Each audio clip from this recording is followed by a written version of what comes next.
কি এমন হয়ে গেল দেবদাসের নায়ক আদরাজাদের? দেবদাসকে ছেড়ে দিয়ে চলে আসলো বড় সতীন অপু বিশ্বাসের কাছে। হ্যালো এভরিওয়ান, আসসালামু আলাইকুম।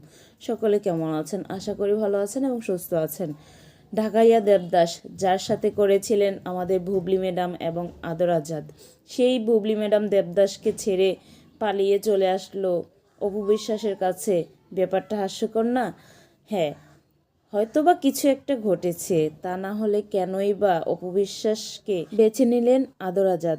আদরাজাদের কিন্তু একটা সিনেমা এখনো মুক্তি হয়নি, সেটা হচ্ছে ঢাকাইয়া দেবদাস। কিছুদিন আগে আপনারা দেখেছেন ছবিটির যে অনুষ্ঠান যে থাকে সেগুলো কমপ্লিট করা হয়েছে। এরই মাঝে তার বড় সতীন অপু বিশ্বাসের সঙ্গে সে দেবদাসের নায়ক আদরাজাদ নতুন সিক্রেট সিনেমায় জড়িত হয়ে গেছে। আমার কাছে এখানে কিছু একটা খটকা লেগেছে, কারণ যে নায়কের সঙ্গে তিনটি সিনেমা করেছে বুবলি, সেই নায়ক বুবলিকে ছেড়ে দিয়ে তার বড় সতীনের সঙ্গে কাজ করছে।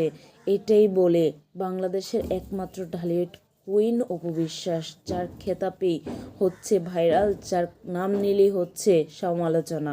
তো সেই অপু বিশ্বাসকে নিয়ে হয়তো কোনো ভালো দিক দেখেছে, সেই কারণেই অপু বিশ্বাসকে নিয়ে কাজ করতে আদরাজাদ এক পাও পিছু ফেরেননি। তো আমার কাছে বিষয়টা খুব ভালো লেগেছে। আমি এখন ভাবছি বুবলির কথা, বুবলির ভক্তদের কি হবে।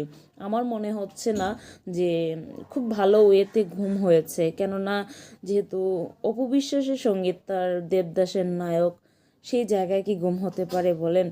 এক এক করে অপু বিশ্বাস কীভাবে কেড়ে নিতে হয় সব কিছু দেখিয়ে দিচ্ছে। আপনি যেভাবে ঠিক অপু বিশ্বাসের কাছ থেকে তার শখের মানুষটিকে কেড়ে নিয়েছেন, ঠিক সেভাবেই অপু বিশ্বাস এক এক করে কেড়ে নিয়ে দেখিয়ে দিচ্ছে। আমি এই বয়সে এসেও যে এভাবে সোশ্যাল মিডিয়া অফলাইন অনলাইন প্রত্যেকটা জায়গায় দাপিয়ে বেড়াচ্ছি, কিভাবে দাপাতে হয় সেটা আমার থেকে শিখে নাও, সেটাই যেন ইঙ্গিত দিচ্ছেন আমাদের ডালিউড কুইন অপু বিশ্বাস। যাই হোক, আজকে এই পর্যন্তই। সকলে ভালো থাকবেন, সুস্থ থাকবেন। দেখা হচ্ছে নতুন এক ভিডিওতে। ততক্ষণ পর্যন্ত বিদায় নিচ্ছি। আল্লাহ হাফেজ।